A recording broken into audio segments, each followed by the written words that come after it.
California. And I think we're getting a message here. There we go. He is an ordained Zen Buddhist minister of the Order of the Interbeing. Brian. Good morning, everybody. I'm going to offer a grounding meditation for us all so that we can access our own inner resources as we go through this morning, so that we can remain grounded as we bring up the griefs and the losses that we've gone through in this past year. It'll be important for us to be able to stay present with ourselves in our bodies and in our minds as we reflect on the traumas that we have experienced both personally and vicariously through our patients. So to begin our meditation, I encourage you to get comfortable wherever you're seated, perhaps putting both of your feet on the floor. If not, just feel your chair below you. Perhaps even feel the back of your chair supporting you, so you know that the ground, the earth, your community, and your higher power are all supporting you both today and in all times. Take a few deep breaths, allowing the air to come in through your nose and out through your mouth. And if your body is so inclined, allow it to relax as you're taking these breaths.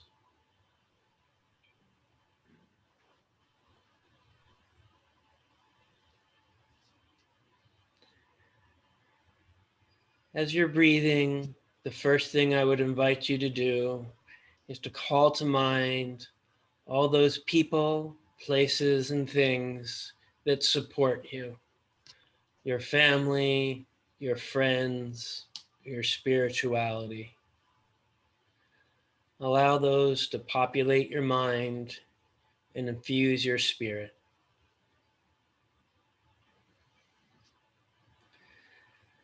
Breathing in the strength, the support, the joy that are theirs to give.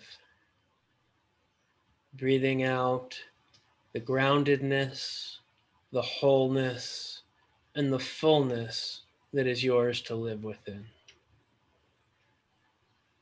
Breathing these in and then out.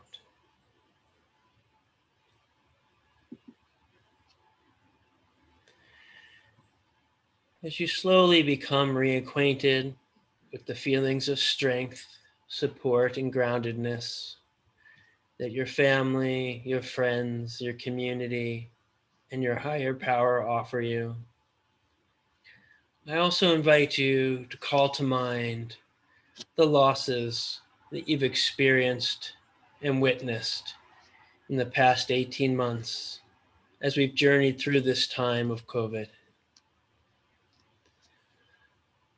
Allow these people to come to mind. Allow them to warm your heart and touch your soul.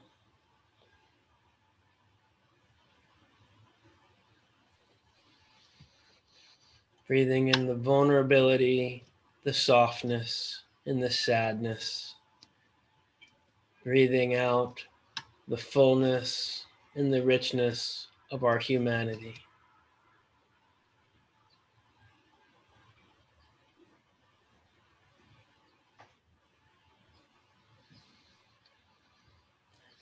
As we continue our breathing, I invite you to allow both of these sources, both your resources and your grounding, as well as your losses and your griefs, to start to intermingle with one another, allowing your spirituality, your faith, your higher power to hold you and to lift you up as you recall the people, the patients, the loved ones who have gotten sick and or passed in the previous year. Allowing both the strengths and the joys as well as the sadnesses and the griefs, to intermingle and to interpenetrate one another.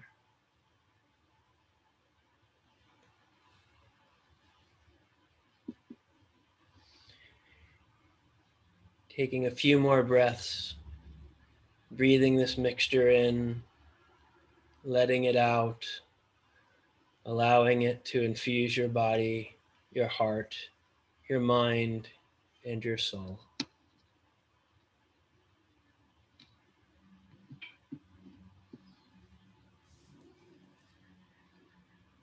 We will carry this with us throughout the day to day and likely throughout the rest of our lives.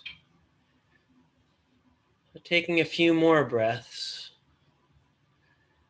allow yourself again to feel grounded in your chair, in your body, in your mind, coming back towards the present moment, breathing in and breathing out. We're going to conclude our meditation in just a few more breaths.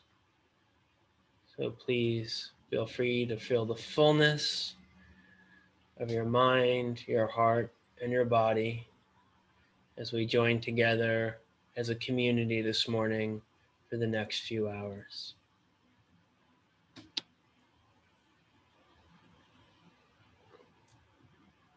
When you're ready, if you've closed your eyes, feel free to open them and rejoin us. Become particularly relaxed. Feel free to move the parts of your body that have slowed down, to stretch a little. And we thank you for joining us all this morning. With that, I will turn it over to our next presenter. Thanks, Brian. We appreciate it. A couple notes as we move into our day. Uh, The morning will all be recorded for those who cannot be with us, and they'll be able to access us by contacting us afterwards.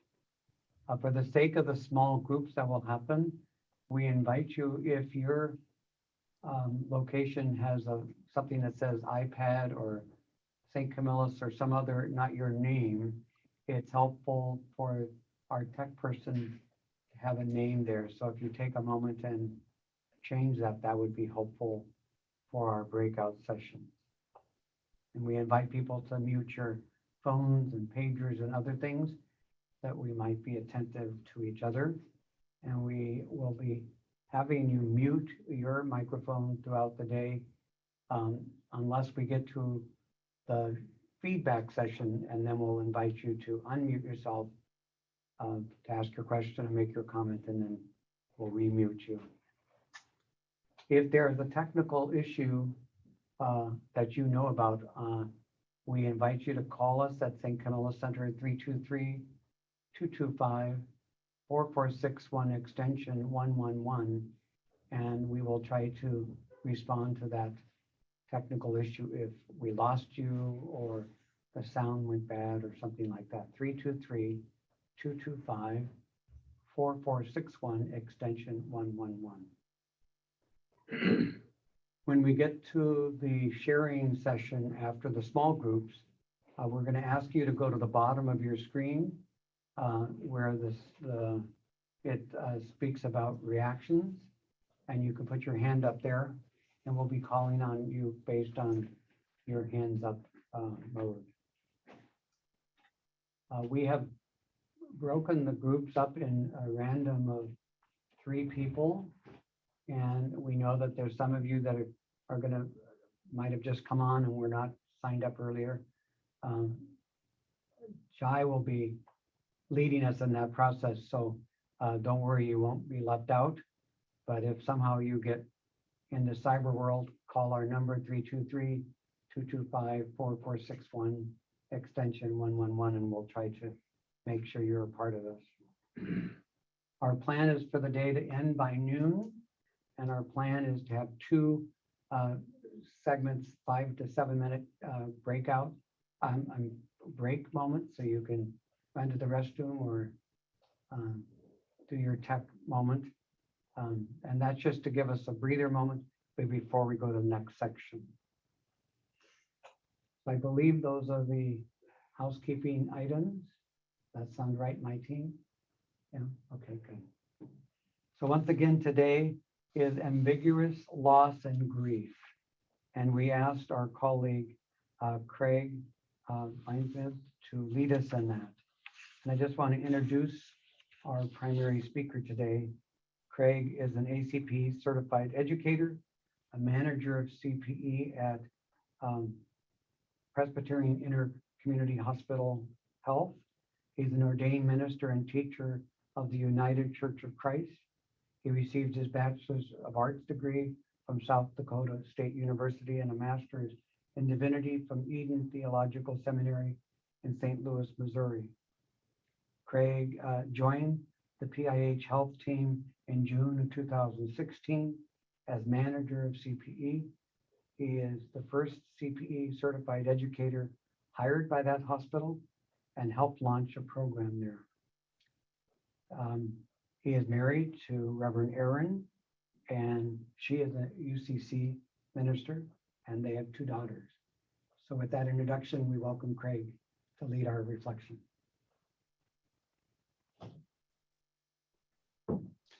Good morning, everybody. It's wonderful to be here with you all today and see so many faces on my screen. A lot of familiar faces that I see on here. Some of you just in the next room. So good to be here with you all today. I'm going to go ahead and share my screen. I have a PowerPoint presentation for what I'd like to share with you all today. So let me get that set up real quick here. And while I'm doing that, I was on my drive home yesterday. I was listening to a playlist of classic rock music, and the first song that came up was Knocking on Heaven's Door, and the next song that came up was Stairway to Heaven, and the next song that came up was Another One Bites the Dust. So I don't know if the universe was trying to send me some kind of a message, but I made it home anyway. So, but along those lines, we are talking about ambiguous loss and spiritual care in the time of pandemic today. So some of you may be familiar with this concept. For some of you, it might be a new one. But given that we're talking about grief and loss today, I just wanted to make a quick note at the beginning here on self-care, that this, talking about these kinds of concepts and then especially getting into our own personal experiences of loss and grief can bring up a lot of feelings with the losses we've all experienced in the last couple of years and even prior to that. So I just want to encourage folks to take time for reflection and self-care after our time together today, particularly if you find that this is bringing up a lot of feelings for you. So our learning objectives for today with ambiguous loss is we're going to define ambiguous loss and the psychological family and stress and resilience. Those are all terms associated with Pauline Boss's whole kind of theory around ambiguous loss. We're going to identify appropriate spiritual care interventions to support people experiencing ambiguous loss. And we're going to identify and discuss your own experiences of ambiguous loss and how they might influence your approach to spiritual care. So as I mentioned, ambiguous loss was a field first developed back in the 70s by a psychologist by the name of Pauline Boss. She was a child of immigrants, and in her books and on podcast discussions that I've listened to of hers with Krista Tippett, she talks about the experience of being immigrants from Switzerland and how her father was physically there with her family, but he was never quite there in the fullest sense emotionally and psychologically, because, his heart and his mind were always back in the homeland in Switzerland with his family of origin so much of the time. And so this is kind of what she's talking about when in this quote here, when she says absence and presence are not absolutes. So often in our Western culture, we think in these kind of dualistic terms of it's either this or that. And so that's kind of an invitation at the beginning here to try to break out of that dualistic mindset. So what is ambiguous loss? Really what got me to thinking about this and drew me to this concept in the pandemic was that, there were so many stories of people who were experiencing different kinds of losses, but you couldn't quite put your finger on it, and maybe it didn't feel real in some way. And I'll go into some examples in a moment here, but ambiguous loss is a loss that is not perceived to be final, where there's ambiguity preventing people from reorganizing their lives. And there's a sense of attachment to a return to normal life. And I'm sure we've all heard that from people during the past year and a half of, I just can't wait for things to get back to normal. There's a denial of the usual rituals. So of course, one of the things that comes to mind is, all of the people who died in the past year and a half or so, who weren't able to have a funeral, weren't able to have the usual rituals that we have in various different religious traditions. And it's a baffling reminder that life is not always rational or just. So really the core issue really with unresolved loss or ambiguous loss is the ongoing ambiguity that causes a pain that never lets up. When ambiguity will not go away, the real question there becomes, what do we do as people? How do we cope with our lives and live well with ambiguity? And a key to understanding ambiguous loss is that the situation, and this is the way that Pauline Boss talks about it, is the situation is sick, not the person. In other words, the primary cause of the ambiguity and disorientation is external.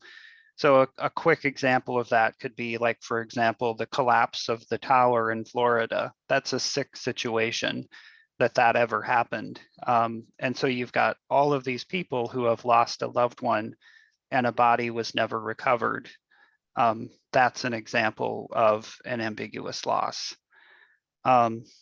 An example from my own experience of how during the pandemic, how me and my family experienced ambiguous loss is I'm immunocompromised. So for a good portion of the pandemic, I was working from home.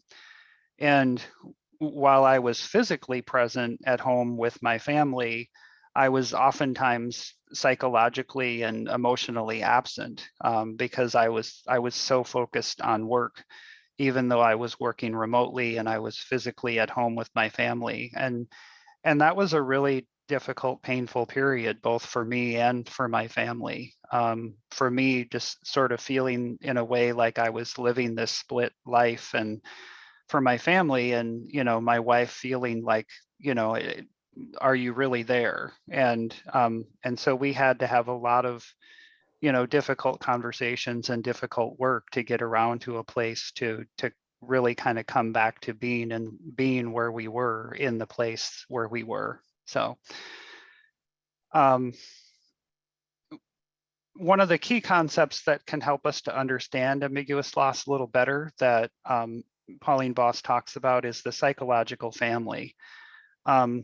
So there's two different ways of experiencing the psychological family. When somebody is psychologically present while physically absent, so leaving without saying goodbye. And I just gave them the example of the tower collapsing in Florida a moment ago. Another example is being physically present while psychologically absent. So saying goodbye without leaving. The origins of Boss's research were with veterans of the Vietnam War.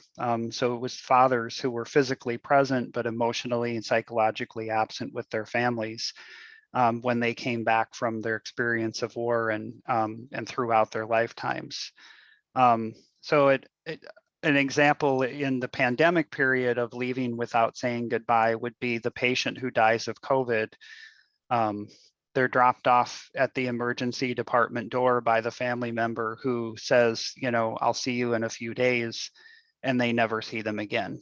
And many hospitals had no visitation policies. Family weren't allowed to come in even when their loved one was dying. And so there was no goodbye. There was no ability to hold their hand and hug them and kiss them at that moment of death. And then in many cases, there was no, there was no funeral allowed or none of the usual rituals that we hold. Another quick example could be somebody who was furloughed from their job for months and unable to say goodbye to coworkers when their position was eventually eliminated. The other kind of example, excuse me, let me scroll down here a moment, would be for folks where there's the patient, the person is physically present but psychologically absent. So this could be, for example, a person who is experiencing Alzheimer's and they sort of gradually fade away. So the person is physically there, but they're not the same person anymore. And over time, that person is lost to the family. So some other key elements about the psychological family and ambiguous loss that I think are worth lifting up as well is that ambiguous loss is not necessarily a problem in all cases for all people. Sometimes people deal okay with ambiguity and they're able to cope and they're resilient enough. The key is the perception of the loss. How do they make meaning out of the experience? And we're going to talk about that in a moment. The other element that Pauline Boss really lifts up in her work is the need to let go of the myth of closure. We have such a mythology around finding closure in this culture. And, you know, there's many families, my own included, where it's once you have the funeral, okay, we're done with that, it's over. And so just really kind of getting more comfortable with the idea that loss is something that goes on, the grief is something that goes on, our connection with the person that we've lost goes on. So Boss talks quite a bit in her work about ambiguous loss in relationship to stress and trauma and how that's an important element of ambiguous loss. Stress she defines as a pressure on the status quo of the system, and trauma is defined as a stress so great and unexpected that it cannot be defended against, coped with, or managed. Under stress, people can often ride out the stress and regain equilibrium. They're able to be flexible enough to find an equilibrium with an increase in one's support system during that time of stress. In trauma, it's a mind-body experience with emotional, physical, social, and I would argue spiritual consequences for the person and for their community. People who have experienced traumatic loss often find themselves feeling hopeless or helpless or in despair, and their resilience can erode as the usual events of life associated with, you know, the loss, such as anniversaries or celebrations, pass. Survivors of traumatic loss, which are often ambiguous in nature, it really need to connect, and that's one of the most critical things to survival and coping is connecting and not trying to make it in isolation. Boss argues that for the relational condition like ambiguous loss, you need a relational intervention.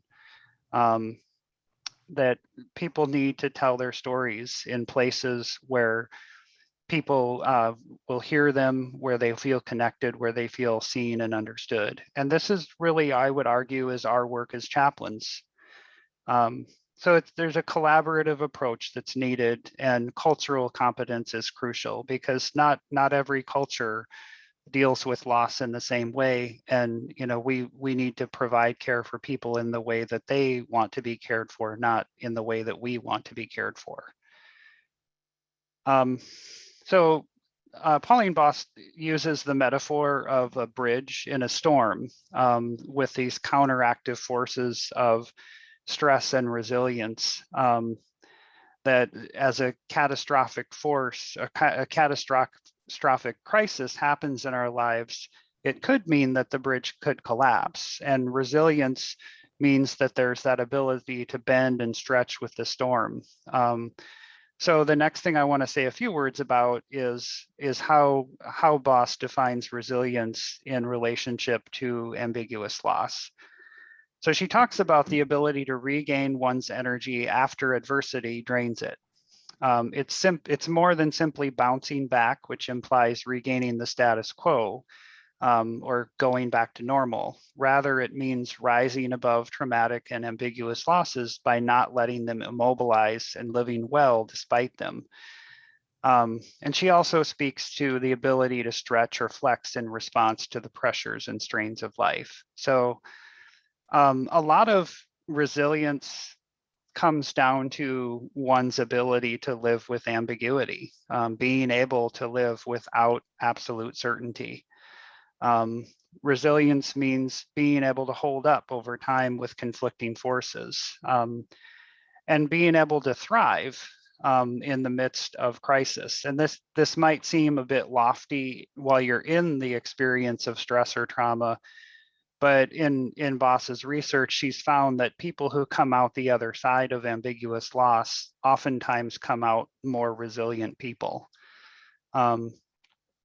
If there's too much incongruence in the beliefs and values among family members, that can limit resiliency.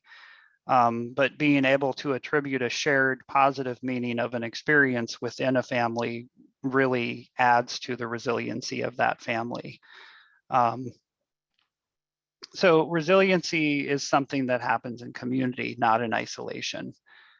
This is really key to Boss's theory in terms of how people cope with ambiguous loss.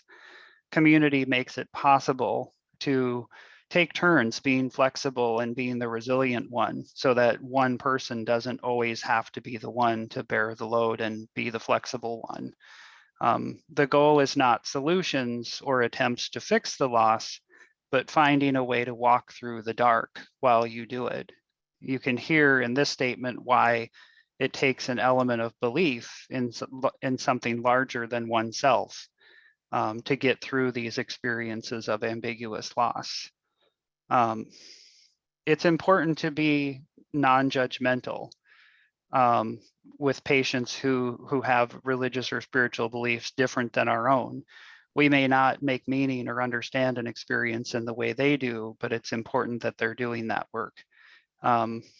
It's helpful to reframe and relabel events that can cause guilt and shame. It's helpful to rethink power and control, asking the question, what do I have the ability to make choices about in my life? And lastly, to rediscover and reconstruct hope, what really matters to me and gives me hope. And so with that, let's turn to the last section I want to cover here. There's several therapeutic interventions that Boss talks about and has found effective in the face of ambiguous loss. And just for the sake of time, I'm going to limit it to a couple areas, but she talks about finding meaning, tempering mastery, and by mastery, she's referring to the need to win, the need to be in control, reconstructing identity, normalizing ambivalence, revising attachment, and discovering hope. So First, with finding meaning, um, as I referred to earlier, collective meaning is critical. Meaning is found relationally. It's a social interaction. It's found through ritual, through a family sense of identity. Um, so the primacy of perception of what is one's phenomenological experience of their life, of their loss. What is their interpretation of events? As chaplains, we can listen for that interpretation and meaning of experience. Different events are experienced differently by different people. So don't assume that a shared meaning is given among a family. And certainly don't assume that you know what something should mean to someone. So what helps in terms of finding meaning? First of all, it helps to name the loss. What is it that this person has actually lost, and how would they name it? Secondly, telling the story and reframing the experience.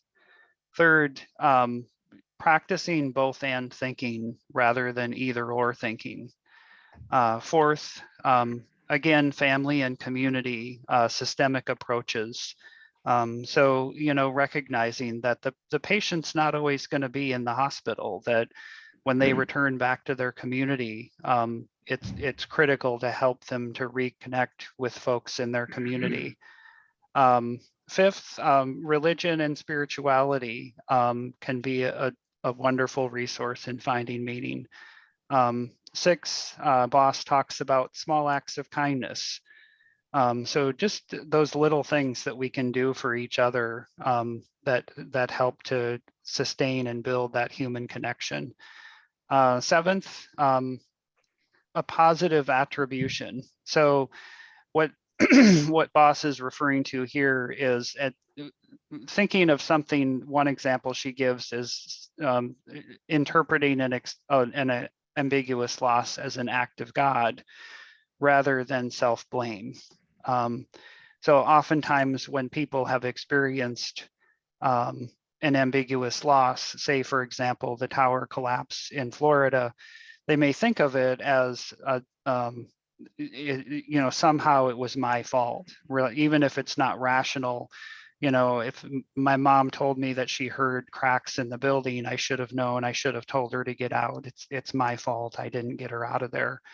And so reattributing the cause of that event rather than continuing to have self-blame.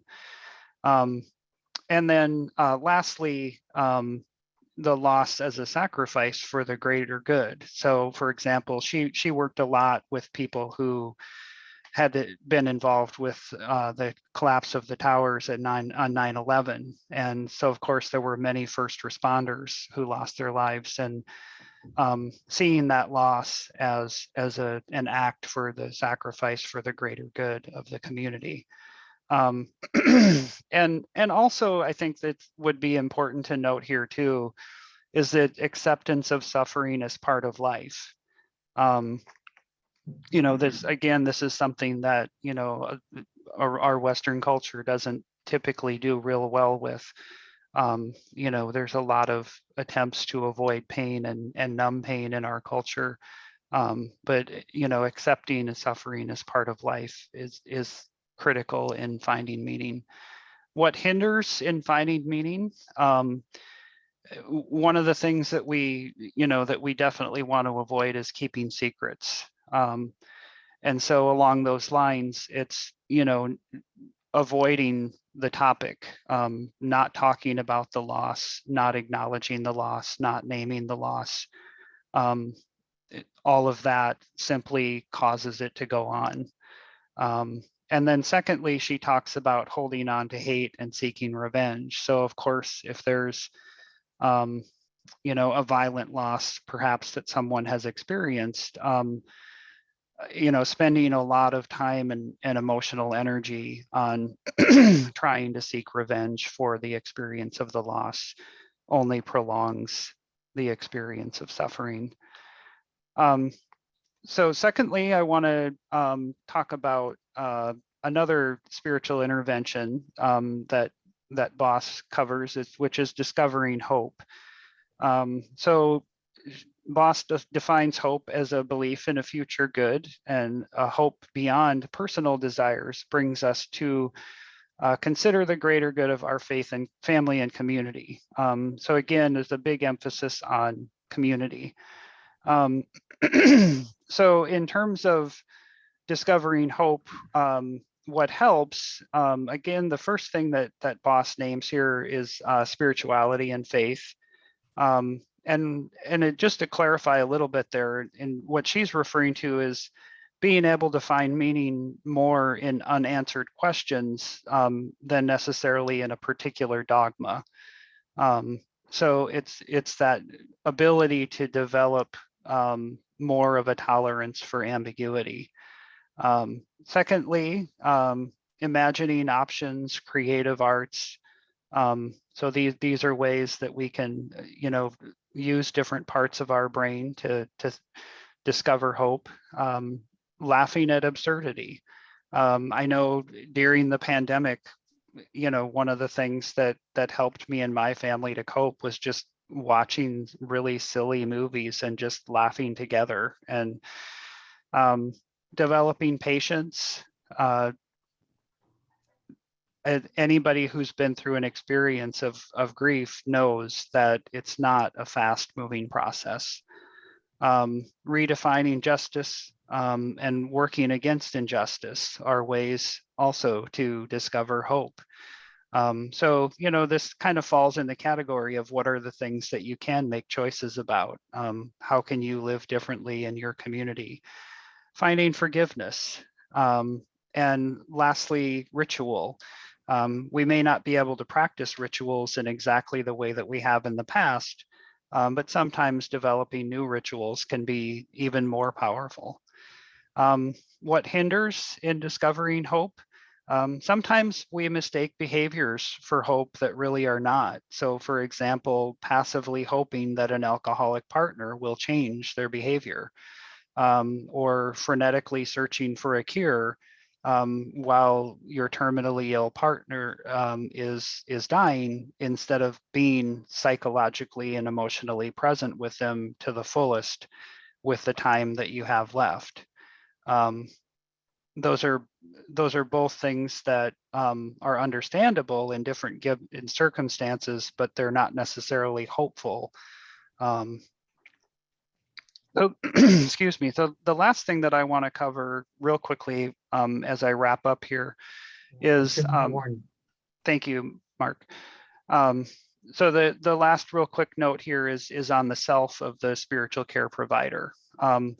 So it's important for us to ask ourselves these questions about, who is our psychological family? Who is physically present to us but psychologically absent, or psychologically present but physically absent? Looking at the importance of humility, for example, we know that we are not always going to be able, often not going to be able to fix or solve problems for people. Being fully present in our families, in our care with people, and technique is not enough. I think it's important for us to do our own grieving, to do our own inner work, reckoning with our own discomfort with ambiguity, and doing the work to build our own resiliency. So these are all important things for us to take a look at as we grow and develop as spiritual care providers. And before we get to our questions for the breakout groups, I just want to share a couple different pieces here. I've got some resources here that I drew from two different books from Pauline Boss that I found very valuable and are available online in a variety of places. And then there's also, she also has a website on ambiguous loss. And there's a couple different podcasts that are in the On Being series with Krista Tippett, where she interviews Pauline Boss, that I would highly recommend. This PowerPoint slideshow will be sent out to everybody, so don't worry about getting all of the details down there.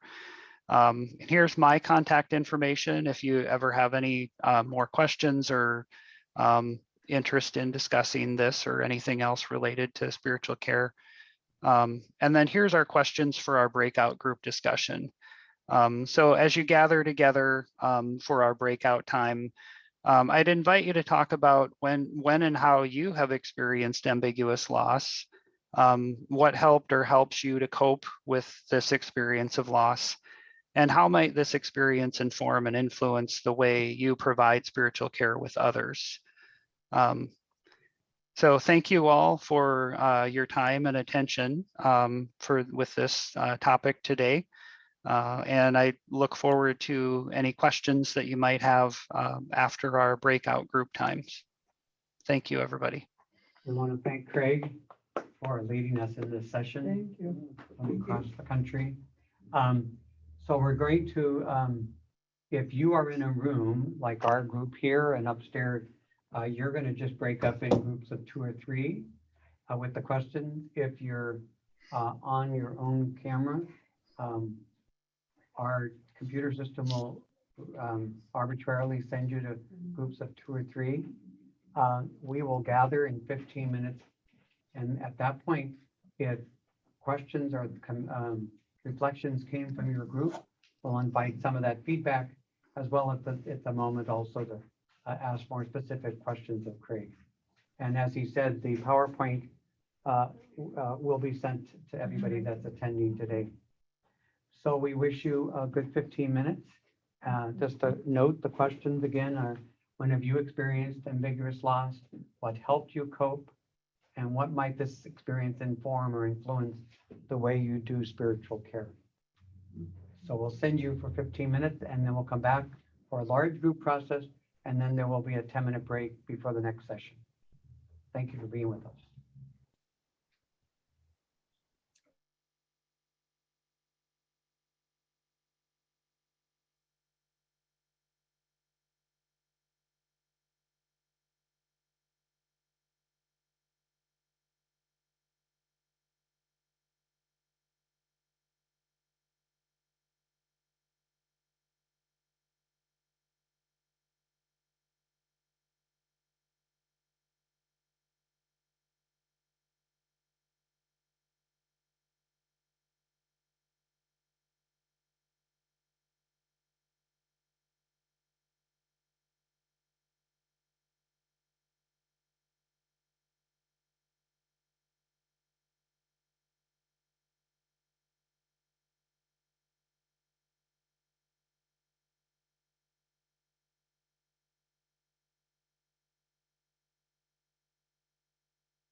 So welcome back.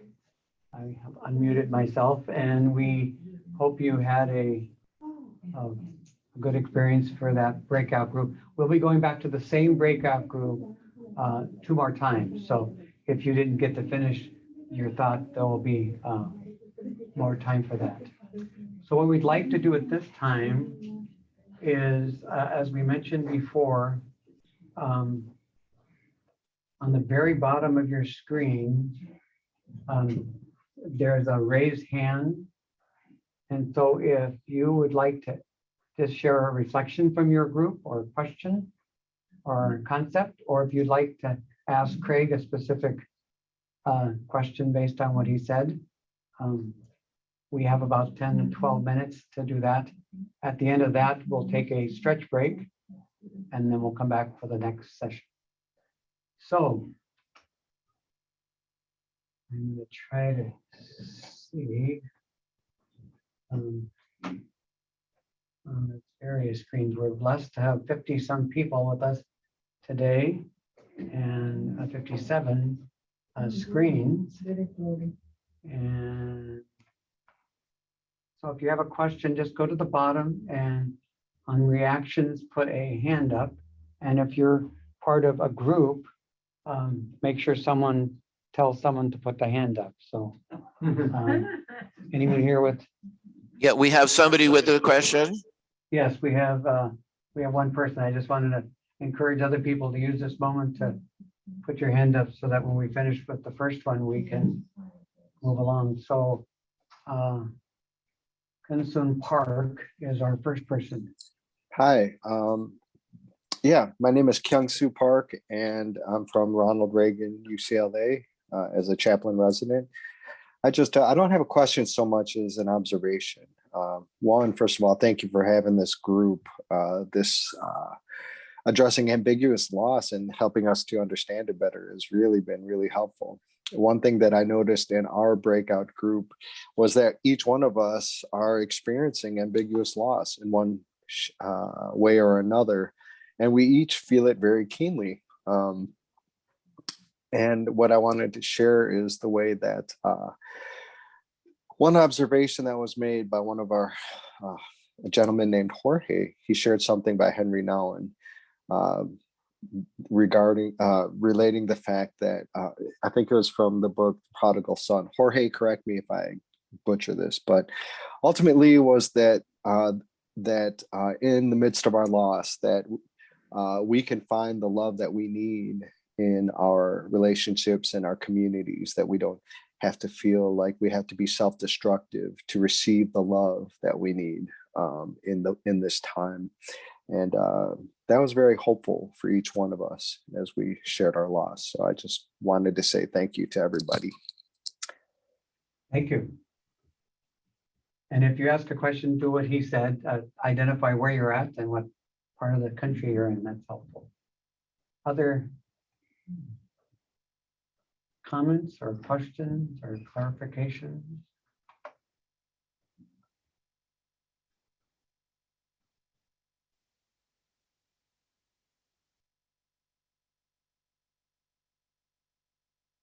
Okay, we have Carrie Olson. Come and join us. Thank you. Hi, I wanted to say thanks to Craig. This has been helpful for me to even think about how oh, sorry. I'm at PIH Downey Hospital.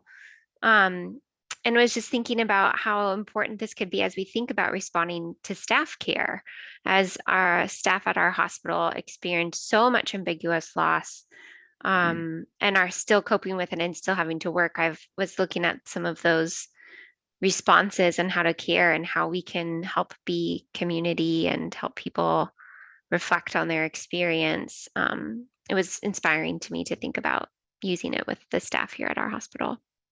So thanks. Thank you, Carrie.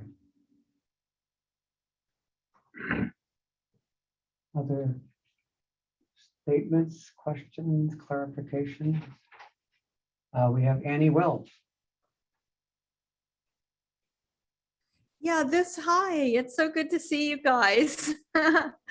I am a chaplain at Providence St. Joseph Medical Center. And in my group, this is more of an observation, but each one of us talked about our ambiguous losses from childhood and how it has sort of informed who we are today and how it informs our chaplaincy, that our chaplaincy comes out of this pain. I'm sure a lot of us realize that after a while, that some of the chaplaincy work is informed by our own personal pain, and that this ambiguous loss is how each of us came to chaplaincy eventually. Thank you.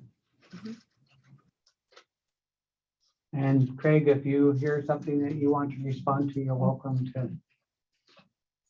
Other hands up. Clarification.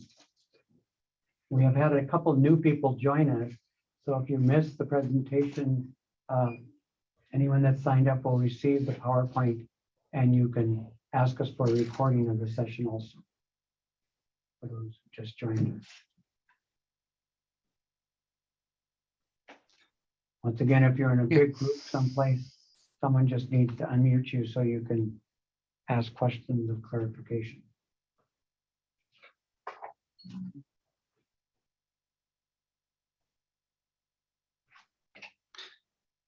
While we're waiting, if no one else wants to jump in right away. Oh, here's one. I'll let you go ahead, Hugh. Go ahead, Hugh.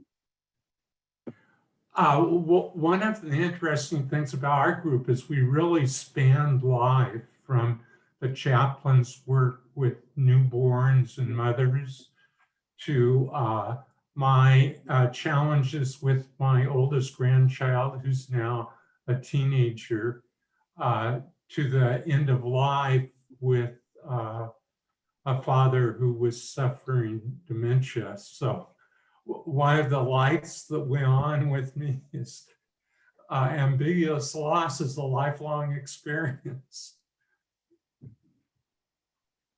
Thank you, Hugh. Hugh is in Long Beach, California, and is Yes, one I'm of our sorry. volunteers here at St. Camillus. Thank you.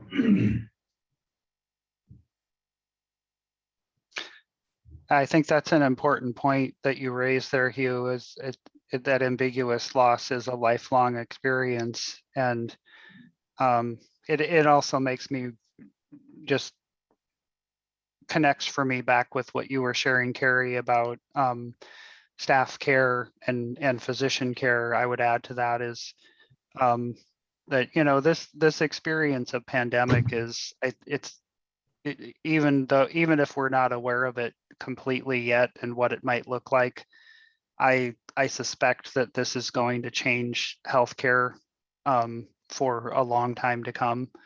And, you know, how we function, how we do things, how we show up for each other.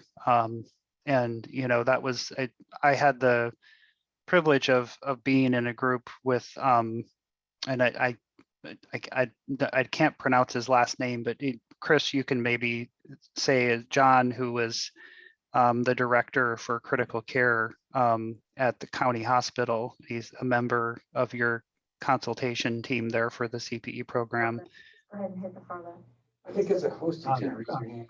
Dr. Quinn, Dr. Gruen. Right, yeah. So yeah, and he was sharing about the experience of their team during the pandemic, and so I think this is something that we can expect for sure to be a long process, and both in terms of you know, PTSD and moral injury, and also in terms of looking at it through the lens of ambiguous loss. So I see another hand here from Jeff. Yeah, we have a question here in the Not a question, like. in the CPE room. Yeah. Comment. Cool. I'm Jennifer Marshner. I'm a chaplain intern through St. Camillus at LAC USC in Los Angeles, California. We were talking about like how ambiguous loss inform us about our own personal experiences and how we are becoming aware of that. Sometimes when we encounter patients and their stories, we realize how much of their stories bring up our own early experiences in life. And now with this presentation, we are realizing how much ambiguous loss we are actually processing at this time. Thank you. Thank you. You're So welcome. we are going to take a 5-minute stretch break now, and we'll gather back around, it's now 10:12 our time. And I'm going to be sharing the next few minutes with you on a local level. And then after our process of group and break, Ron will be talking about her reflections on a global level. I work as a member of our chaplain team of 9 here at the hospital. We have about 1,000 patients throughout the 3 hospitals on any given day.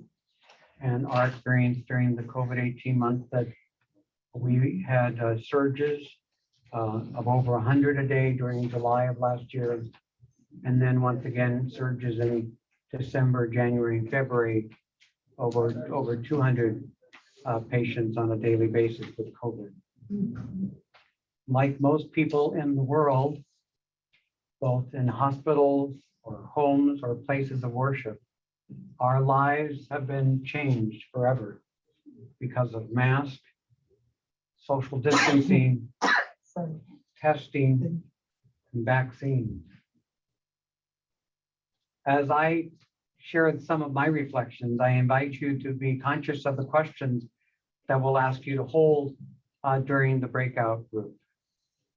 Share a memorable story you encountered during the COVID with your family or your ministry life.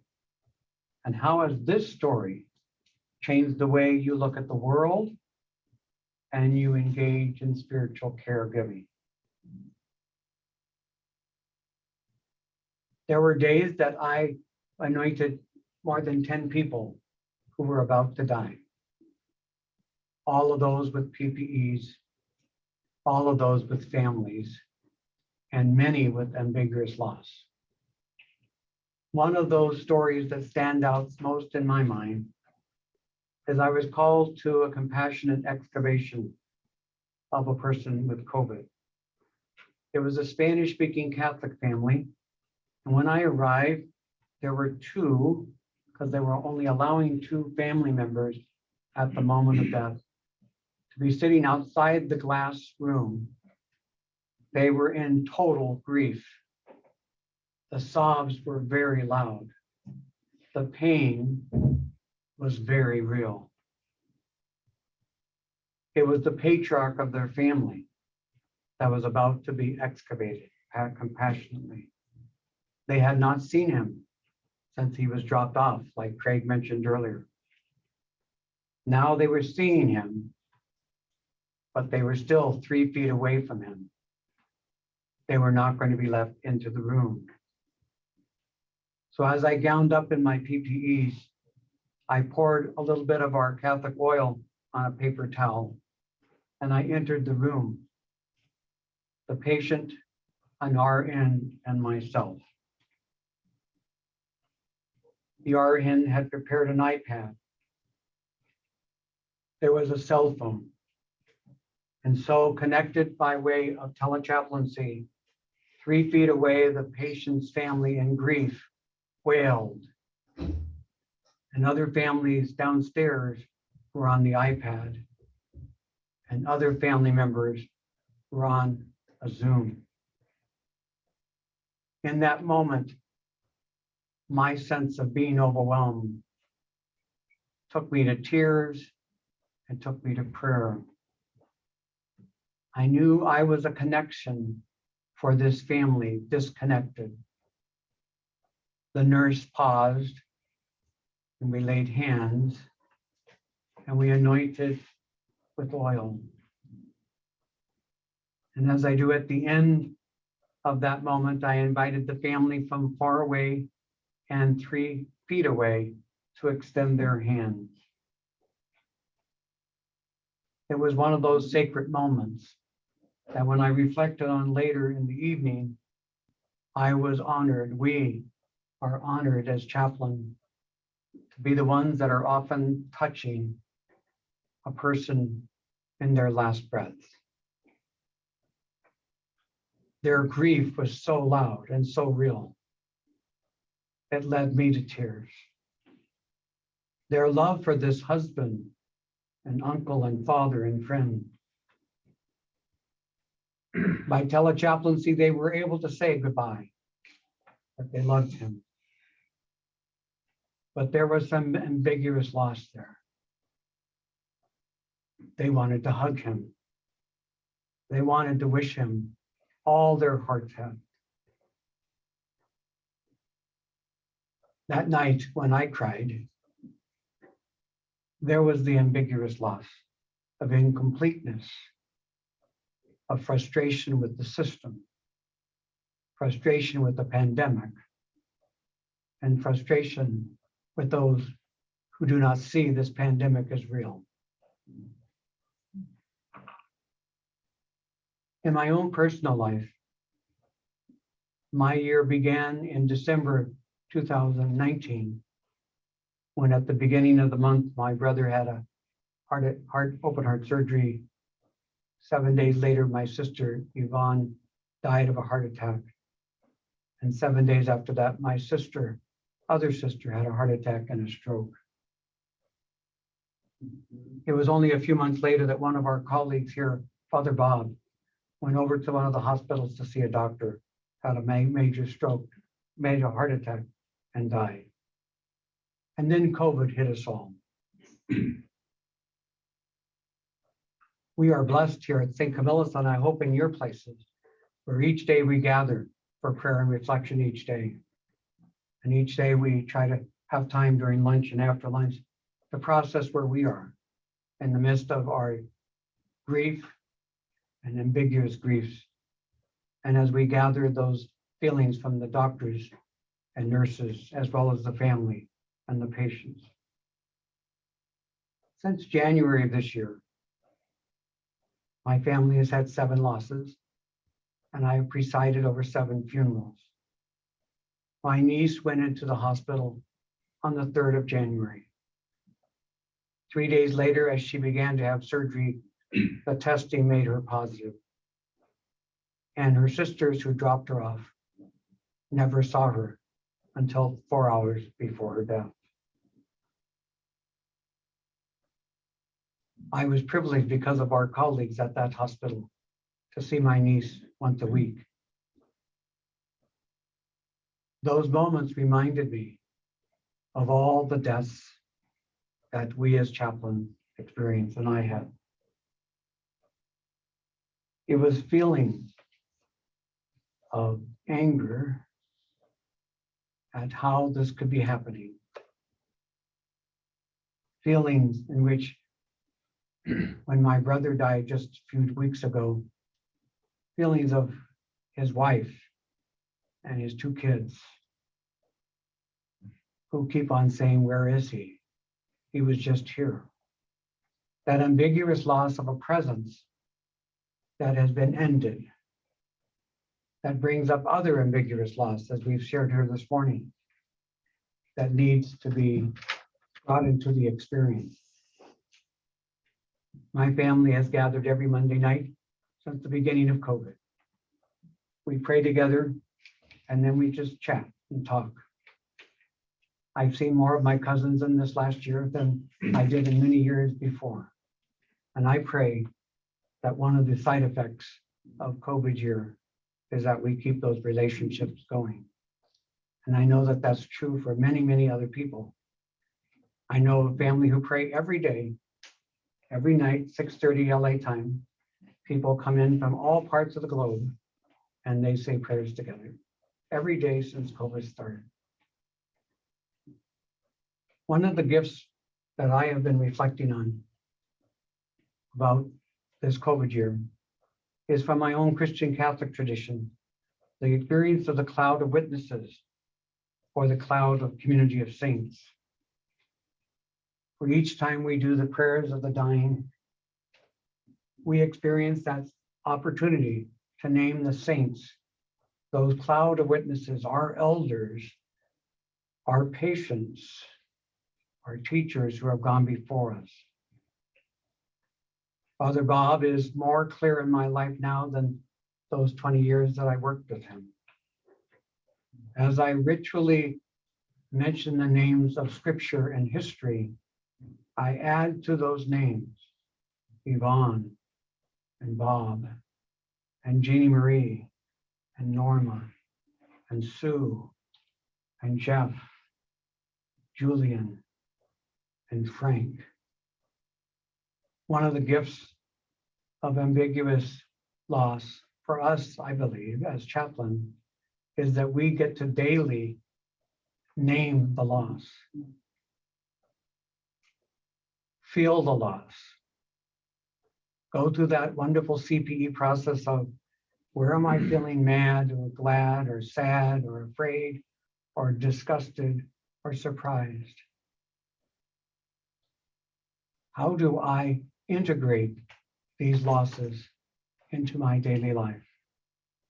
And so we want to take the next 15 minutes in small group to invite you to think about a memorable story during your year or year and a half with COVID, within your own family or within your own ministry?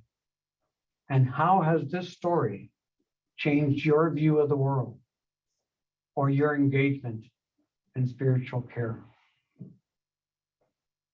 So at this time, we'll go back into our small groups. If you just joined us in the last half hour, I will point you to another group.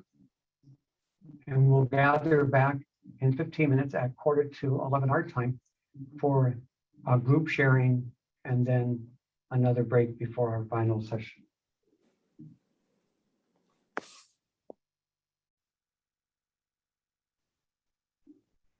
Welcome back. Thank you for taking that time with one or two or three other people to share. Hopefully the technology worked for you also. So we'd like to take just about 10 minutes to give you a chance to raise your hand or to either ask a question or just summarize what happened in your group.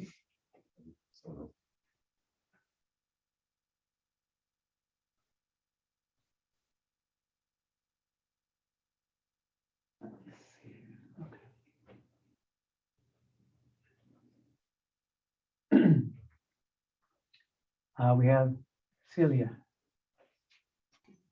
Hi there. I'm not so sure I could summarize in the group, but what I did walk away from it is like there is always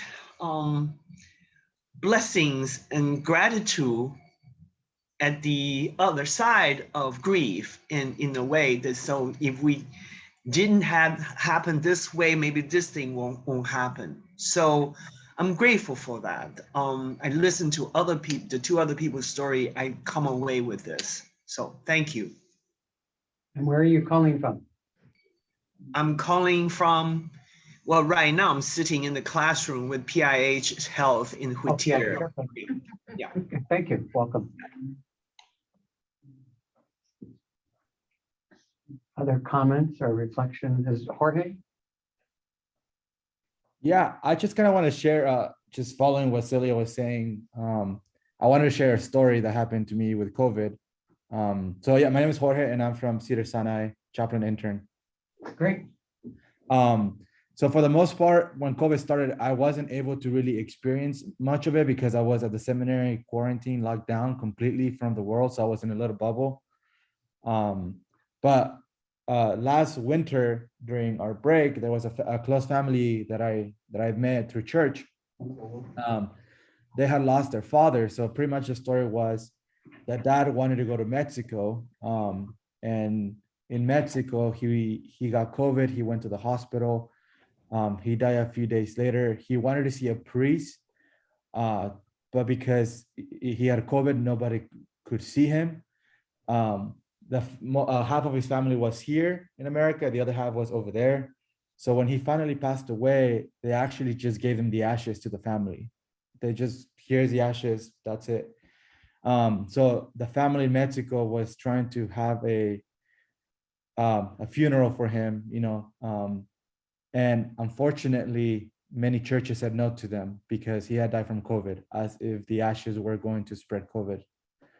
So that was very hard for the family, not only for the family in Mexico, but the whole family here as well.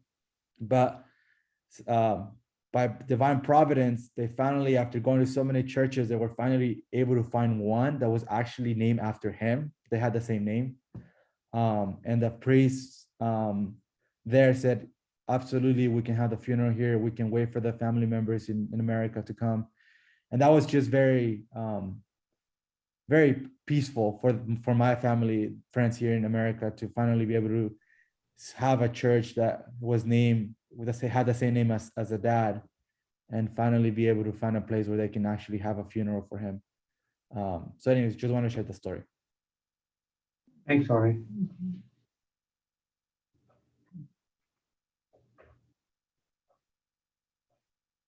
As we wait for another question, I know for my family, when my niece died, like many families, there was so many bodies at that point, the end of January. So her body was held at the hospital for close to 2 months. And then once it was released to the mortuary, it took another several weeks for anything to happen. So the funeral service, in a limited way, was like 4 months after the death. So I know for a lot of people, the ambiguous loss just kind of got delayed in another fashion because of the numbers and crematoriums being too overbooked. Other reflections, statements, Clerk. We have Kun-san again. Hi, I have a question and a comment, if it's okay. My name is Kyung Soo. I'm from Ronald Reagan, UCLA, chaplain resident. Is regarding ambiguous loss, is it only in regard to, you know, people, or are we addressing issues of loss of, you know, livelihood or, you know, relationships and things like that?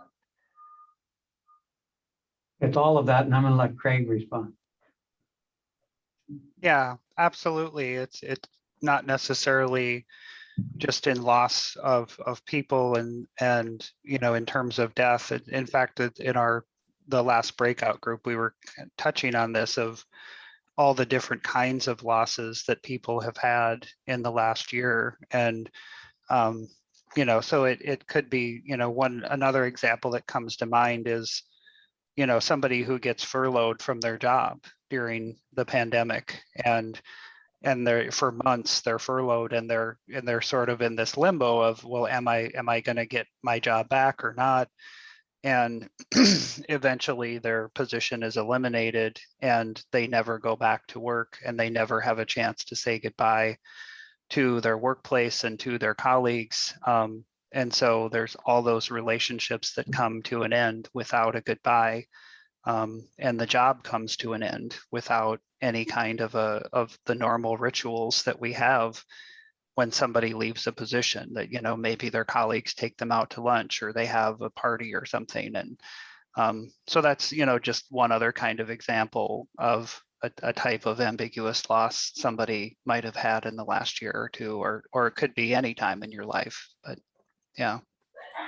Thank you, Craig. Yeah. You know, with all of this loss that this pandemic has engendered, not just in our nation, but around the world, you know, the very fact of its ambiguity strikes me as something that makes it very hard to address on an individual level and on a global scale. And I wonder, this is just food for thought maybe, but I wonder what can be done to address the loss, or to help shore up our resiliency as a species in this time. Okay, I'll just leave that right there. Yeah. That's a good question. Thank you. And I know in our discussion, one of the questions that came up was, it was not only a pandemic year, but it was a Black Lives Matter year. It was an election year. It was an insurrection year. All those, as well as other natural disasters. And as Craig brought up, the other tragedies like the apartment complex collapsing. So we have Kara is going to jump in here. So one of the members of our group, I thought, had a kind of a profound observation in saying that he was reminded of the story of Jonah, you know, early in the pandemic, how the people of Nineveh all came together to solve a problem and prevent calamity. And you know, the ambiguous loss was kind of, for us, was that when the whole world was coming together to prevent calamity and solve the problem, that was kind of a missed moment for us, that, you know, everybody didn't really come together. There wasn't a total consensus of how to solve the problem and how to move forward through the pandemic. You know, there was more division. And so we were talking about, well, how does that inform our ministry? And that it might it might still not be too late, as we all continue to look at the issue. Maybe we can still do something and prevent further loss or further ambiguous loss. But I thought the comparison with Jonah and Nineveh was kind of an interesting one. Thank you. And we have Hugh once again. In our group, children came up twice. And what it made me think of is being an educator, the focus of this, and maybe not Karen Boss, I'm not sure, has been on adults. But as was mentioned by one of the sharers earlier, 3 people in one group driven to chaplaincy, really, or guided to chaplaincy by their childhood experiences. And, I reflect on this same experiences in my life. My grandfather, who was probably the most beloved adult in my life as a young child, died of a stroke, and I was not able to see him until there was the funeral. And, I still think, yeah, I carry things with me. There was not resolution with that. So did Karen Boss address developmentally ambiguous loss? Thank you. Craig, if you want to. Yeah, thank you for that, Hugh. I think it's an important observation. I don't know that there's any place where she directly addresses it from the perspective of developmental theory, but she certainly speaks to the way that people carry losses with them, and when the loss goes unnamed, and the person has this sort of split life experience of where they're physically present in one place and they're psychologically and emotionally in another place, that certainly it limits human development and relational development.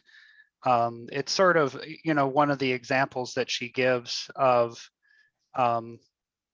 ambiguous loss is somebody who's in a relationship with someone who has an addiction, and that the person with the addiction is physically present, but they're psychologically and emotionally absent when they're under the influence of whatever substance they're using.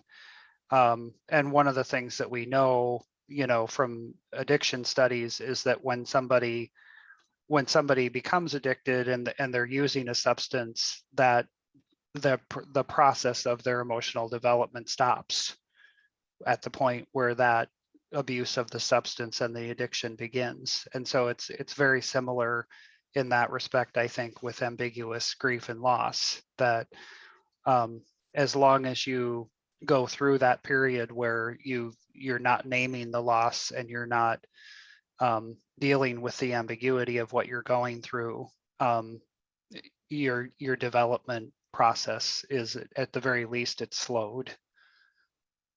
If that makes sense. Thanks, Craig. Appreciate it. Yeah. And with Celia, sorry.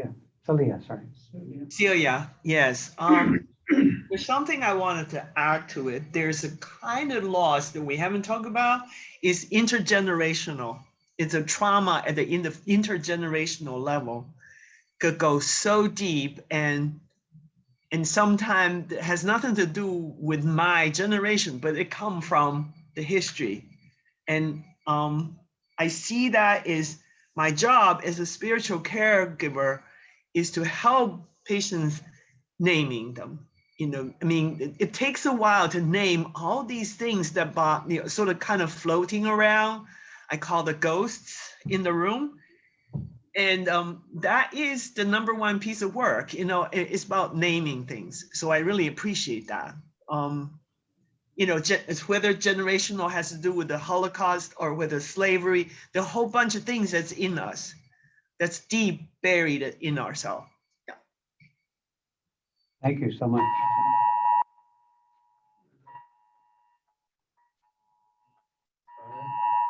So what we're going to do at the moment is just take a 5-minute stretch break, and we'll come back to Reverend Rambaru Brinkman and our last segment before noon.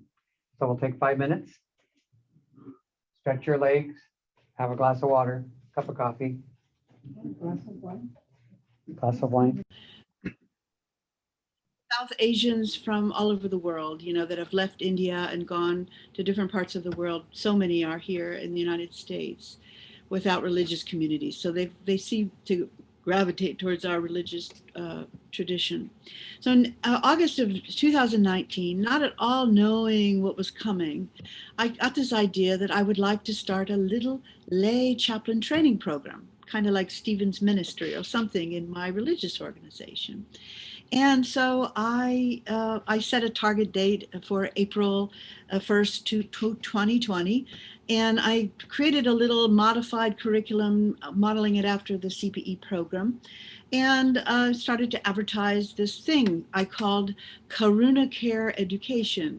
Now, the word Karuna means compassion in Sanskrit. So I thought, you know, in the Indian culture, maybe they would relate more to the notion of Karuna care or Karuna rather than just pastoral care. That's not something that is a thing, you know, in the Indian community. That's not something people are even educated or grown up. So I started to advertise, and I got about 12 students, and they came from Australia, India, Russia, South America, South Africa, and the United States. And so we had to figure out really quick, how are we going to meet in terms of the time zone?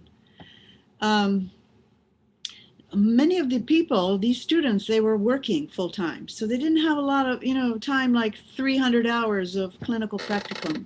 But they needed to have this I knew as a supervisor or as an educator, this practicum piece is so important to really learning. So I gave them a minimum of 4 hours a week. And so the plan was for them to go into a hospital or a hospice or a prison, in somewhere they could volunteer to offer this thing we calling compassionate care. And then March came, and right before we started our little semester, COVID happened, and it started to lock down. So they were not able to go anywhere. No one would let them in. And so we had to kind of evolve this program as COVID evolved. You know, we didn't know really what was coming. And these students were not seminary students. They had a lot of theological background. They were just interested in caring. So we realized we had to do everything virtual. And some people advertised themselves on Facebook, but most of those students ended up having to make cold calls. They decided to reach out to people in their religious communities, local communities, and just people, you know, neighbors, and to practice the skills they were learning. Some very simple listening skills that I drew from Alan Wolfeld's counseling skills for companioning the mourner. And so they did a great job. And so as things progressed, we found ourselves overwhelmed with the kinds of responses people were, you know, word got around. There's a group of people somewhere in this movement who are open to listening. And very quickly in the COVID pandemic, we discovered how much overwhelm there was throughout the entire movement or the religious organization worldwide without any coping skills. And so I had to change directions a little bit in my curriculum. And we all went through this Understanding Your Grief book. If you're familiar with it, if you're not, it's a really great book to help people grow through and understand grief And there's a journal with it that people can do. And it's a really great resource for trying to help people understand what grief is. So for a couple of months, we were holding our own in different countries. You know, people were maybe one person in all of Australia who were available, and so people would call up, and we had to then learn things like boundaries and self-care. You know, all of the things that we learn in CPE became apparent as it unrolled, that boy, we really need to learn these really quick, and we didn't have time to do enormous didactics and things. We had to learn as we went, so it was really experiential learning. By June, we noticed throughout the world, in pockets, there were suicides happening in various communities. You know, that was like, oh gosh, we were not even thinking about that. And so we had a suicide in West Virginia in an ashram community there, and then 2 in Pennsylvania, and then it moved to Los Angeles. And we were now being called in to do something, you know, anything, because no one had any idea in their local communities. What do you do? You know, we don't know how to, the leadership had no idea. How do we take care of these people? And so I was called in to do something called a critical intervention stress debriefing that I'd never done before, but I found it on Google and I thought, okay, this is probably what I need to do.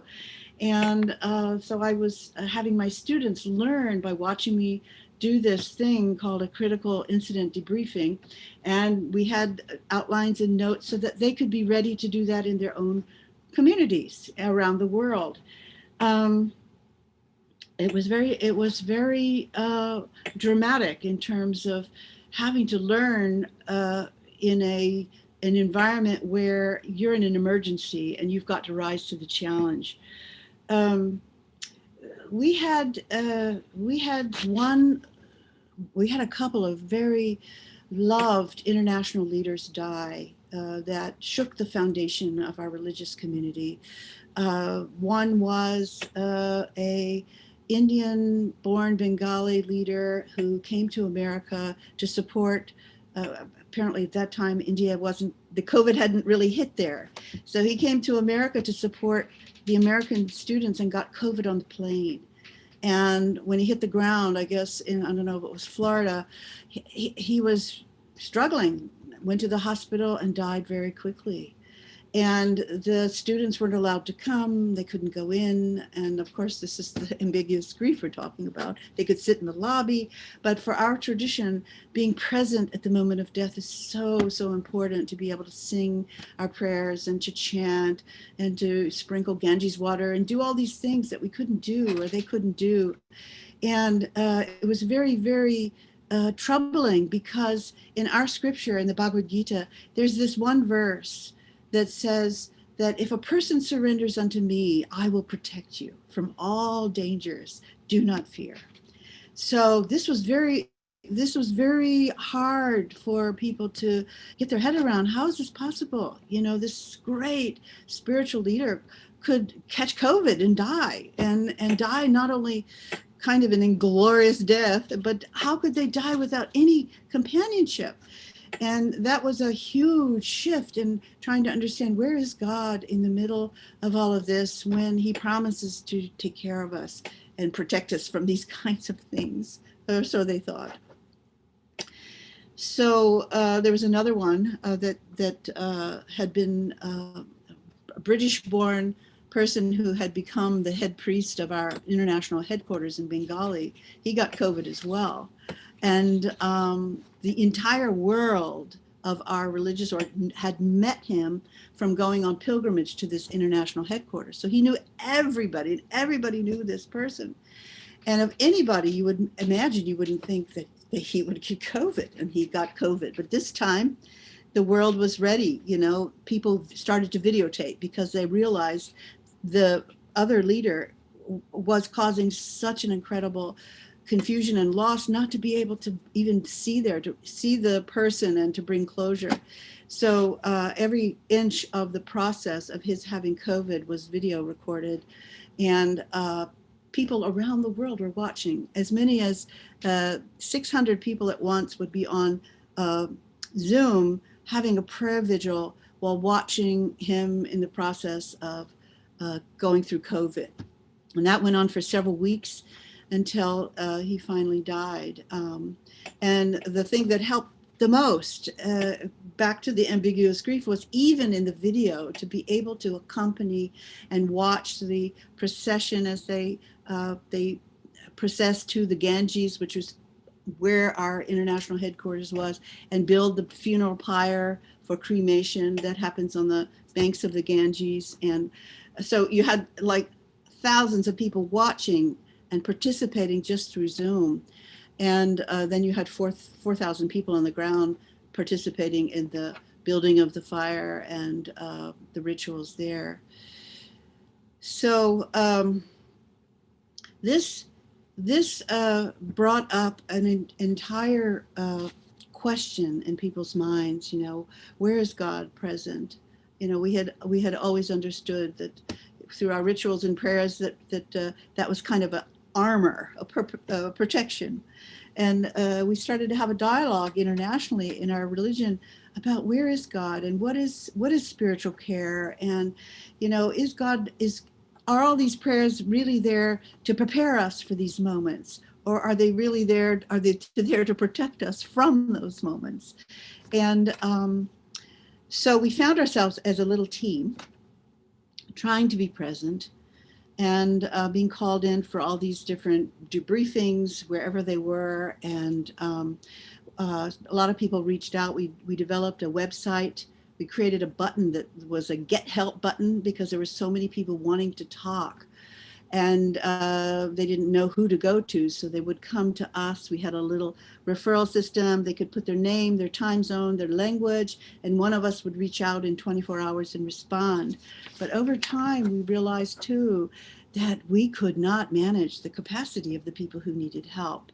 So we realized what we needed to do, because most of the people were really, the problem was they were just isolated and lonely. And if we could somehow create connection, even through Zoom, and help people meet other people who could support them, then it would relieve those of us who were trying to meet them one-on-one, which was just not possible.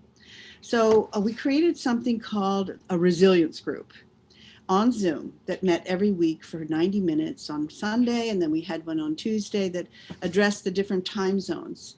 And they're now called compassionate listening circles. But it gave people a place where they could come and share their hearts. And the thing that people were sharing was, what's on your heart today? That was the question we start every time we start this circle. What's on your heart today? And whoever shows up shares the challenge that they're going through now, and maybe a celebration, maybe both. And we educate really quick on the fly. This is not a place to be judging or advising or preaching or bringing out the scripture. It's a place to just listen and validate. So that has gone on now for the last year and a half. And it has transformed the way we see things and see ourselves as people.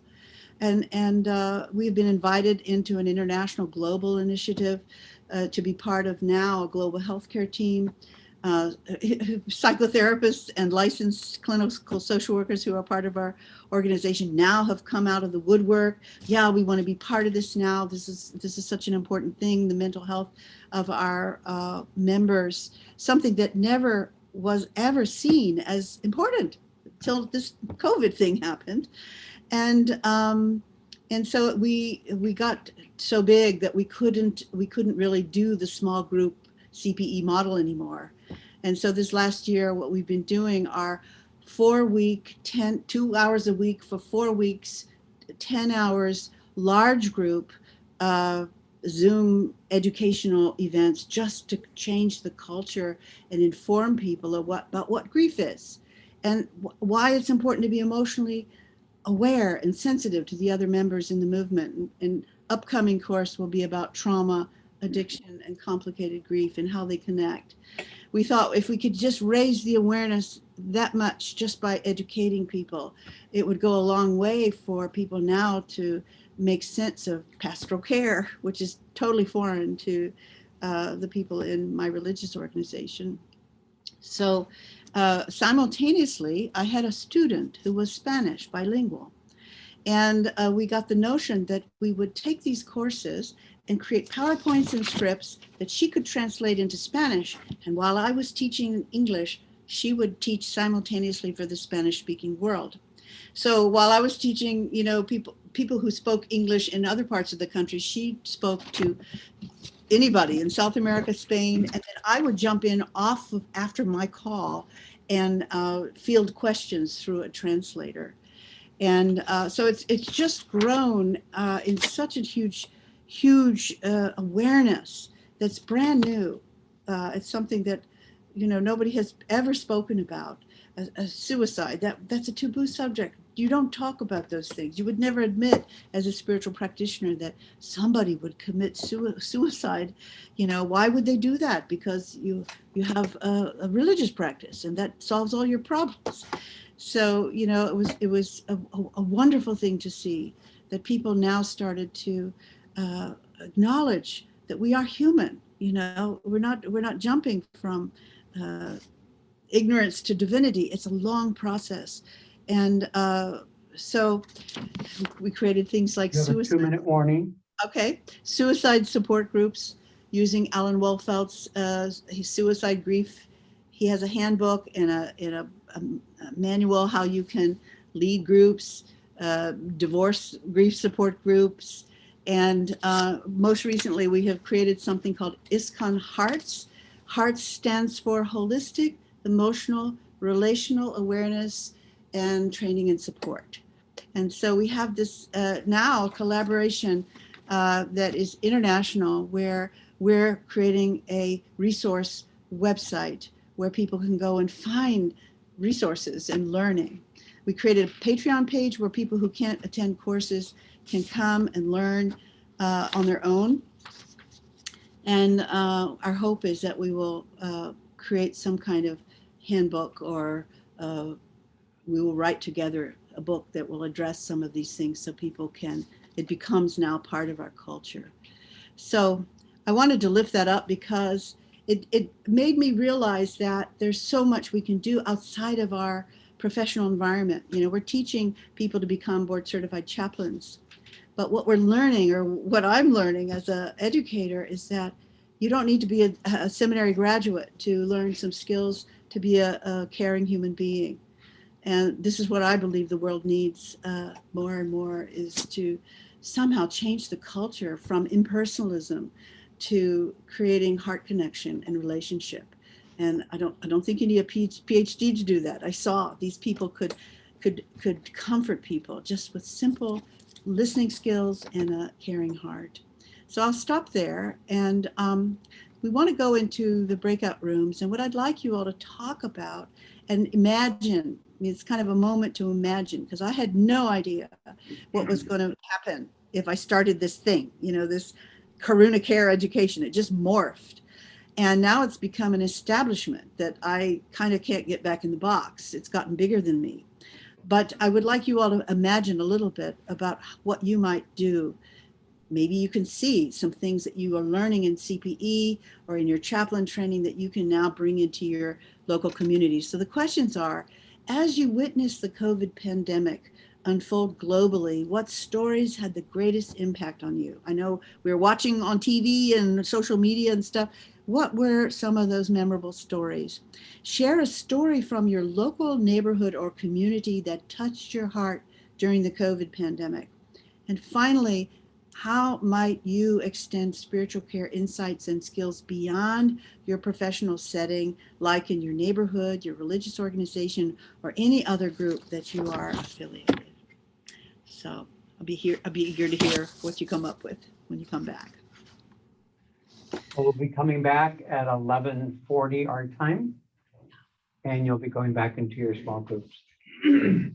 Thank you. Thank you, Ron. Appreciate your sharing. Thank you. Everybody. Yeah, however you want to do that. Yeah, okay. I think everybody's just about here. Yeah. So my name is Rambaru Brinkman, and I am a CPE certified educator for St. Camilla's Center for Spiritual Care Urban Interfaith Chaplaincy Program. And I have been practicing a monotheistic denomination within Hinduism called Vaishnavism or Bhakti Yoga. And don't know what else you would like to know about me. Is there anything else you'd like me to share? Yeah. No, I think those are the particulars they were looking for. Yeah.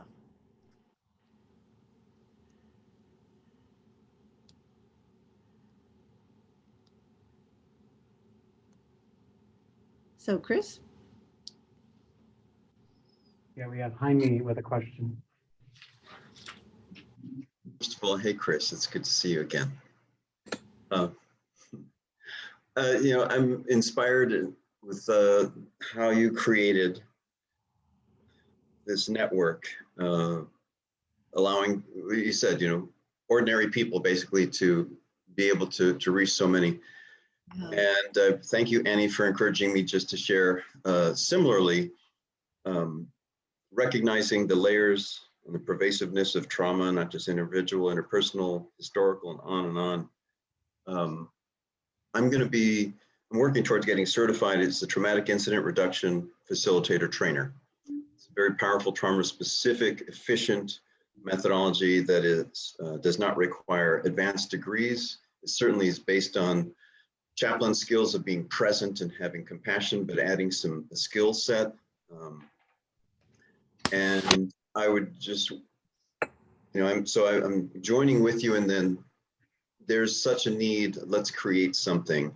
And so I would love to share more about that, maybe through Chris, who could send it out to others about the specific trainings or the information or whatever's helpful. But to me, it's deeply spiritual work. It is certainly congruent with this being a spiritual companion, holding a space of compassion, and in a very profound way, seeing the integration of all kinds of loss in transformation.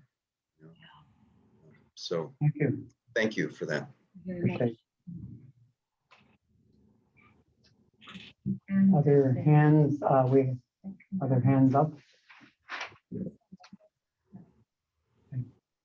Looks like there's a hand up upstairs with the CPE students. I'm not sure if that's a hands up or. Oh, no, it's not. There's a mouse. A mouse was walking around. Sorry. Okay. Other questions, statements, clarification?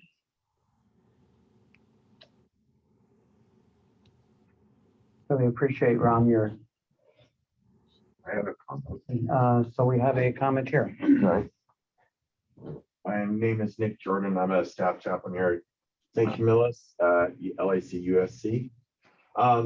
In our discussions, we were realizing that during the course of the pandemic, many religious traditions, we were thinking of some in particular on the Christian and Catholic traditions, as the pandemic occurred, were stymied. They like, what do we do now? Whereas certain other communities in those traditions stepped up, whether it was Facebook Live, streaming. And so I kind of just want to, as Ram, as you were sharing about this thing that you said took on a life of its own and became bigger. I just want to affirm that, in that I think that's a great example of how we need to step up in, whether there's other discussions about how so many people want to go back to normal, how the normal is. And in reality, whether it's with a death or some significant trauma, such as maybe as Jaime was referring to, is that normal will never be the same. It will never be normal. We can never go back to what was, whether it's our mother who died, or our child who died, or our husband or wife. And so in that same vein with this pandemic, it's not about, we can learn from what the past normal was, but in reality, I think we're called to look forward. How are we going to step forward and create new, help listen or guide or journey with others as we bring to light how they are going to create a new normal and how we create new normals as chaplains, as those providing spiritual care, as those journeying with the others in the way that we do. So I just wanted to share that. Thank you. Thank you. We have Carolyn. You can unmute yourself, Carolyn. You have your hand up. Carolyn, there we go. Thank you. Thank you, Father Chris, for hosting this day, and good to be with all these colleagues. And Ram Baru, I want to thank you for the message of hope that you offer. I'm somewhat familiar with your community, but to hear how so much of what you started to provide through this Karuna Care and the Ishkan Heart training to folks for whom some of this was unfamiliar, and so and the huge impact that can have. And I think like Nick was talking about, it's a message of hope that, I mean, you had lots of challenges. You had in your community where certain things just, oh, we don't do that, or that's not the style, or the understanding, and to bring all this in, and so thank you for that. Thank you for doing this in our world. It's just, I honestly, you know, things have been difficult, and they're not easy just on an individual level. As I was sharing, you know, it's the staff here. I work at Kaiser Hospital in the South Bay of California, and it's the frustration, the pain, the anger. Why aren't people taking care of themselves? Why aren't people getting the vaccine? They know they can do it, and then to be in the ICU where people will die once again. And so it's like a double whammy, I think, for our staff and our physicians. And you know, it's hard to help to sustain them in that. It's like, well, they're right, you know, and so it's just what you're doing and what the people around you are doing. Please share with them that they're not just reaching the Ishkan community. They are. It's a message of hope, and I would hope that perhaps some way you can share that word outside your community, so that others, perhaps, I mean, I think, you know, this is from my old media work, but to think, you know, this would be a wonderful story in the New York Times to hear. Exactly, yes, but not as promotion, right?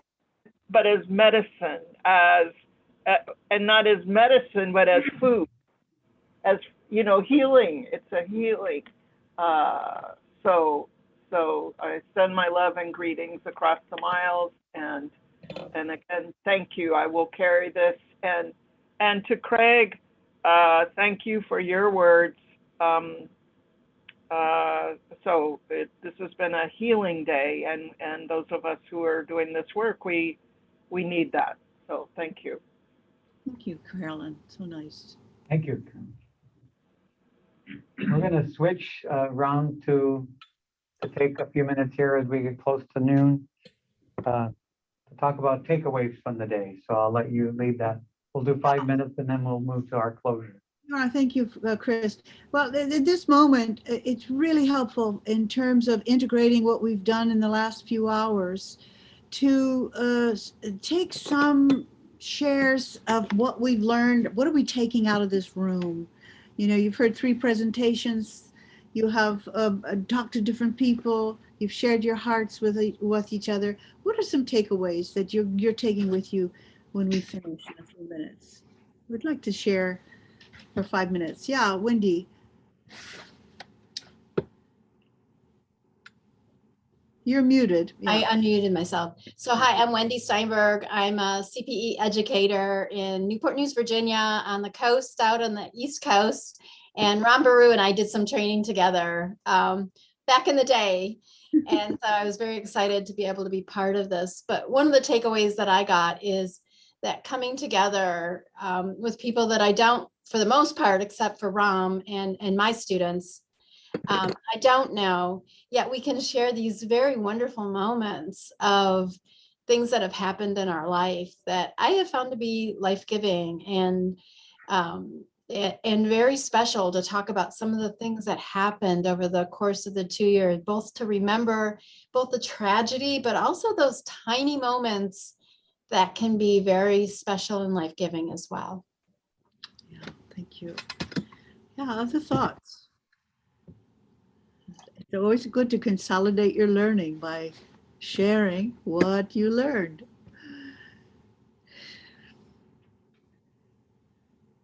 Nothing, nobody's taking anything with them today. Come on, Park, We have, Park Kyung-soo.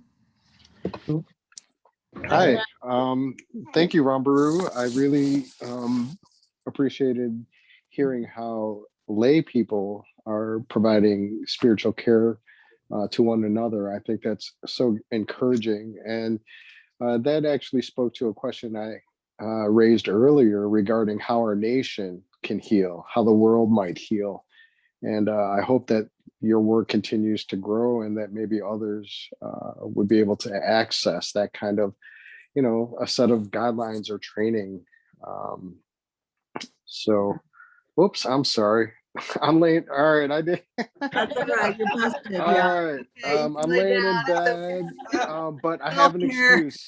I'm not usually this scruffy. I was in a car accident Oh. last week and I'm still recovering. I have a broken leg. So, yeah, oh God. So I'm all scruffy now. Okay, that's all right. All right. I didn't realize that was going to turn on my camera. Oh, really? At any rate, my takeaway is that this work of spiritual care can continue, that your organization is out there doing that. I'm hoping we get more information maybe when the PDF of the slides come back out. But one of my big takeaways, there was a lot of takeaways, but one, I have to express my frustration over the national dialogue around our response to the COVID pandemic. Last night, my son and a friend of his were watching Fox News.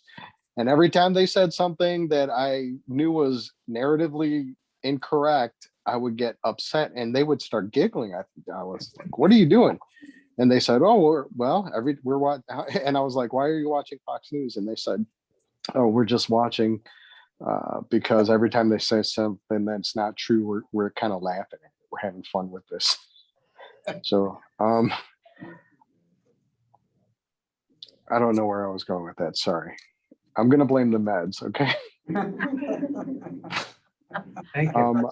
But the other takeaway is that, just the importance of being available, me experiencing this, my own personal trauma, and the importance of being heard and in relationship and in connection in this time has really been driven home.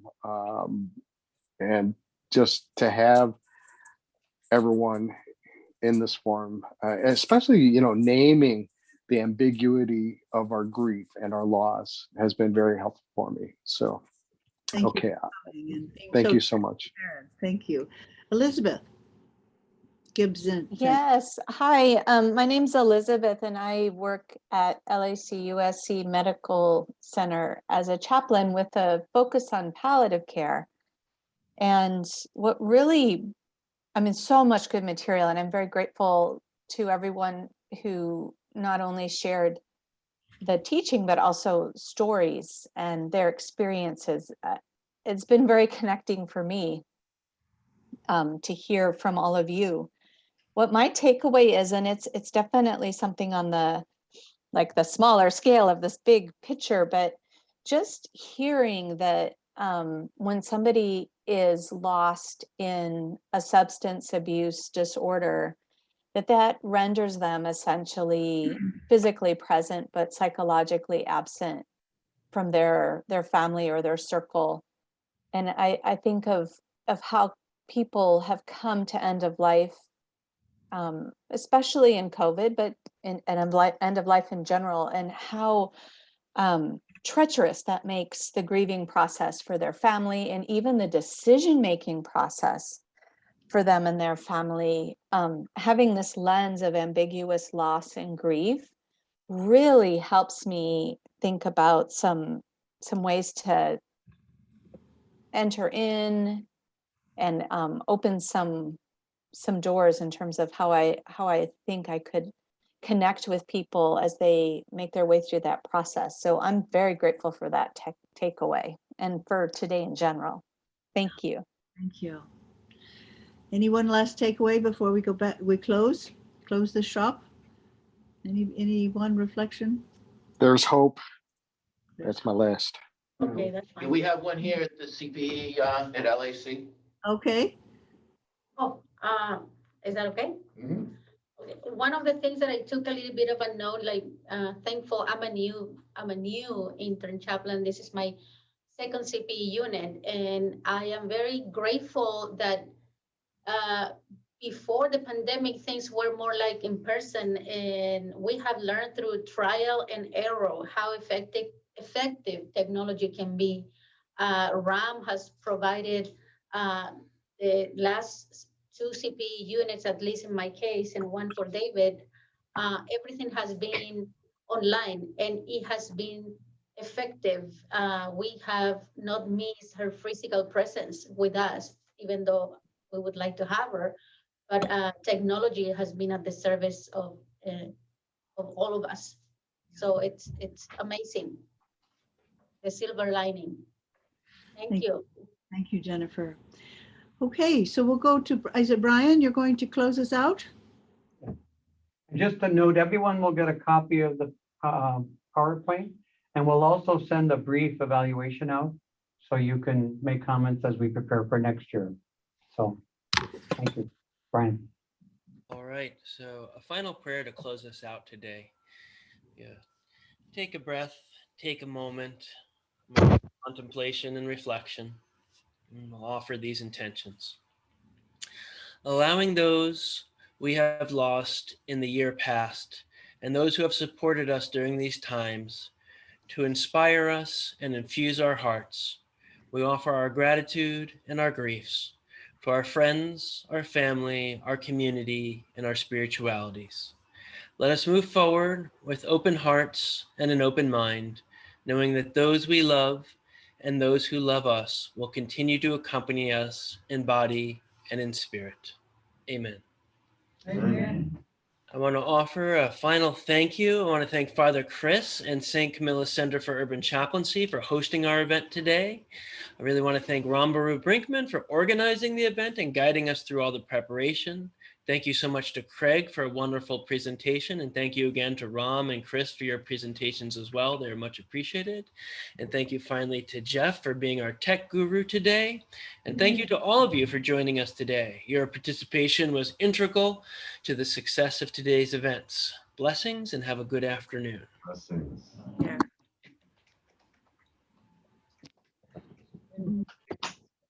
Thank you. Thank you.